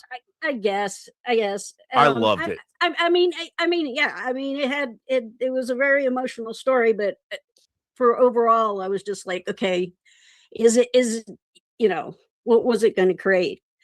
So I now ran out of time. I'm gonna have to write a letter about. I'm gonna have a rant about Sherlock Holmes. So did you watch Young Sherlock Holmes? No, I watched the trailer and I was like, this is not Sherlock Holmes. Okay, Alvaro said it's amazing. He said the show is great. I don't know. I haven't watched it yet. I'm hesitant. I'm a Jeremy Brett Sherlock Holmes fanatic, and so I watched that, and I was not. Both Mycroft and Sherlock Holmes are very intelligent, sharp individuals, and the trailer I saw of the scenes, I'm like. Alvaro said everybody in the show was super intelligent, and that's what made it so much fun to watch. I did not pick that up in the trailer, so I guess he was raving. All I can tell you, I haven't seen it. Mm-hmm. We went and saw Hoppers, and we went and saw The Bride yesterday. And at dinner, he was going on and on and on. He was dubious. He sat down, and before he knew it, he'd watched 5 hours. He'd watched 5 episodes. Wow. He said it was great, and he's a tough crowd. So I have to. I guess on Alvaro say so. I'll check out the first episode. Check out the premiere. Check out the premiere. But the first one was not. The trailers did not leave me impressed. Okay, but I'm still on the Paradise bandwagon. Oh yeah, I am too. I mean, I did like the fact that what I do appreciate about that show is every time they add more to the backstory, they just amp it up. You know, you just don't know. Like, I love this. Like, what is Sinatra doing? You know, what is this extra thing that she's got going on? And I read this book. Norman Spinrad wrote a novel. I want to say, I think it was Norman. It must have been called Greenhouse Summer. He wrote it years ago. You know, the guy wrote The Doomsday Machine and Bug Jack Barron and The Iron Dream and stuff. And it was all about the Venus condition. You know, it took place in like 2045, and it was at a climate convention in Paris, which is now a tropical city. And when that guy that was interviewing Sinatra goes, yeah, but that's not the worst part. The worst part's for the survivors, you know. And it was right out. I was like, oh, I remember that from Norman Spinrad's book. And I mean, it's not like it's going to happen overnight, but still, I just love the fact that they keep upping the ante. And I did like, you know, the Shailene Woodward thing sort of it informs, you know, her father to be or whatever, why they're going to this, you know, why they're going to the bunker to kill Alex. I mean, for me, it's an airport read. It's not high art. It's borderline pulp. Like it reminds me of a Stephen King novel. I mean, I'm not dinging it, you know. Yeah, it's a minor ding for me. Yeah, you know? But it's not. The whole show is not high art. I mean, I wouldn't say it's The Sopranos or The Wire, but for what it is, it's just pulp fun, and it's smart. It's interesting, and I'm always curious to see where they go, and who they're going to kill. Yes. And For All Mankind starts in a couple weeks, which I've already seen the first 8. I've seen the first 8 episodes. I got to see the last 2. Nice. But they're not available yet. The last 2 aren't. Yeah. But I loved it. Major, great to see you. Thanks for joining us as always. Thanks. All right. Oh, but Rob, speaking of books, I wanted to let you know of a book that I've been reading. Where's Major Chites right here? Now I can't seem to take her off the screen. What did I do? There we go. Are you familiar with a sci-fi novel? I think it's relatively new, called There Is No Anti-Memetics Division. Dude, it's funny that you say that. Okay, so have you seen there's a lot of short films? I'm avoiding them because I want to finish the book before I watch them. Okay, so there's 2 things. Quinn from Quinn's Ideas did a piece on There Is No Anti-Memetics Division that I watched last night, and then I'd heard of this book, but I didn't really, you know, it's one of those things you hear. Like, I didn't know, is it a book? Is it a game? What the fuck is it? Yeah. And then I watched There Is No, a short film on There Is No Anti-Memetics Division. And then I'm like, what is this? Yeah. Like, what, and I didn't know about the book, and it's written by Quantum. Yeah. It's his pen name is Quantum.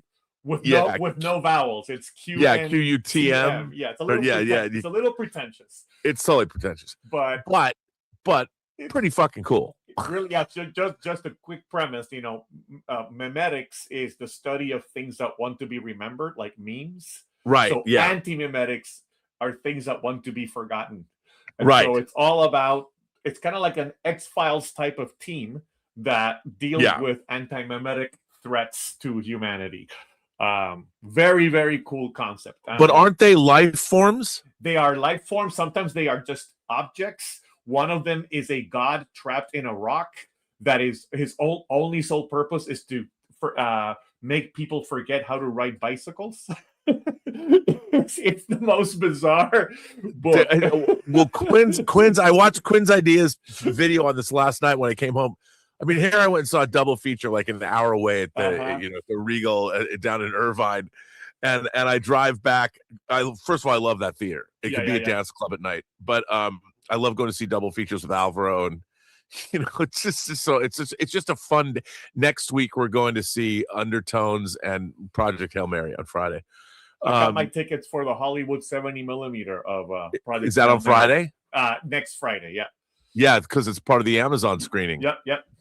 Yeah, because I'm seeing a true 70 IMAX too. I can't wait. Pretty sweet. But so Quinn, here's the thing. Okay, here's my experience with There Is No Anti-Memetics Division. It starts out where I'm clicking through YouTube and I get this thing, There Is No Anti-Memetics Division, and it's like a short film. Mm-hmm. And I watch, I'm like, what is this? Like, and it was really interesting, and it was almost like part of it was like a section of a larger film. I believe that whoever's developing it is doing it as kind of a. I think they want to option the full movie, and so they're doing, and they've done multiple little. Yeah, so I don't even know. I wanted to look at. I want to call those guys and get them to be on the show. I want them to get it because I'm like, what the fuck? So then I found out. Okay, there's a book. Mm-hmm. There Is No Anti-Memetics Division, and I'm like, do these people, are they affiliated with the author? Like, did they ask? Because the movies aren't bad. Yeah, I believe like I believe the author entered into some partnership with them to let them develop these short films. Yeah, because I'm watching these, and I'm like, this is pretty good. Yeah, and then there's more of them, and I'm looking at this going, wow. I would either this could be a TV series because conceptually it's wild. It's wild. Fucking wild. Yeah. And there was one where people were forgetting who this woman was. Like, she's part of the, you know, and I'm like, this is so up my alley. Yeah, yeah. This is so the kind of stuff that I love. I'm like, oh, I gotta. And I highly recommend it. I also recommend I listen to the audiobook while I read it, because part of what the text parts are redacted as you're reading the book, because you're supposed to be able to not be able to remember them. So then in the audiobook, it gets all garbled when those redacted parts are not shown. It's really, really cool how the book works. So highly recommend. Yeah, I know. I'm totally in. I am so into There Is No Anti-Memetics Division. I'm like, to me, this is the kind of cool shit that should be happening. Yeah, no, totally. I agree. By the way, we are at the 2-hour mark, so we're going to go ahead and say goodbye to our friends on YouTube. But the discussion and the chat continues right here in the Zoom chat. And everybody get There Is No Anti-Memetics Division. If you don't get it, watch the Quinn's Ideas. He said it was like the scariest book he'd read in a long time. It is, because you're not even aware that you have experienced something once you've experienced. Yeah, because the whole point of the book is you might not remember yourself. You don't remember it yourself. Yeah, it is eerie.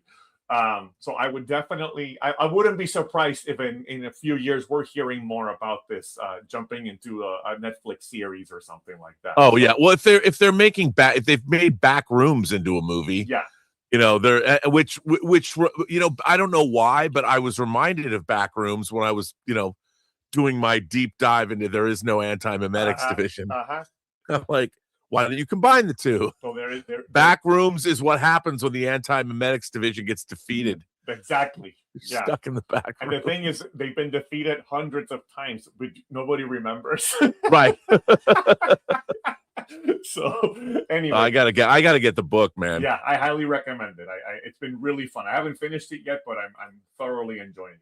So the book is good. The book is great so far. I haven't finished it, but okay. I'm hooked in. It's one of those that every night I just kind of jump right in, and I'm just super excited. I'm sad that it's coming to an end. So very, very good. Yeah. All right. By the way, Jen Lee has a really great comment. She says, Paradise reminds me of Star Wars. Season 1 is like the movies where we see the leaders. Season 2, at least the first 2 episodes, is boots on the ground folks like we see in Andor. That's interesting. I think that's an apt comparison. An astute observation. We'll see where it goes. All right. So I know is I think Sinatra's a sex symbol. I don't know what that says about me. We're gonna go ahead and say goodbye to our friends on YouTube. Again, sorry for the shameless plug here. I'll put the Ashen Oath picture up there once again. If folks want to support it, would be great to have you count, even if it's just to follow the campaign to help it with visibility. And Rob, anything else coming up? I guess we've got Let's Get Physical Media coming up tomorrow. Yeah, although I bought nothing this week. I'm sure I'll have something to say. But yeah, we have Let's Get Physical Media. I will probably be doing a Robservations tonight and get back on because I was rolling on Robservations. I've got some great we got some great letters. A lot of people have written some great letters. A lot of people good stuff. Nice. New subscribers to the channel. People are. I did have something that I thought was pretty weird happen to me. Somebody went to my Wikipedia page and put out the fact that Robert Meyer Burnett had a Jewish upbringing and was sending that out. I'm like, are you painting a target on my head or something? Gosh. Yeah. I'm like, that's weird. I'm like, yes, and I'm all the better for it. Yeah. All right. Well, we'll say goodbye to the folks in the stream, but the chat continues for members. So we will see everybody else hopefully in the next 2 weeks or so. Take care, everybody. In a world. Now, Victor Griggs is now back on my good side.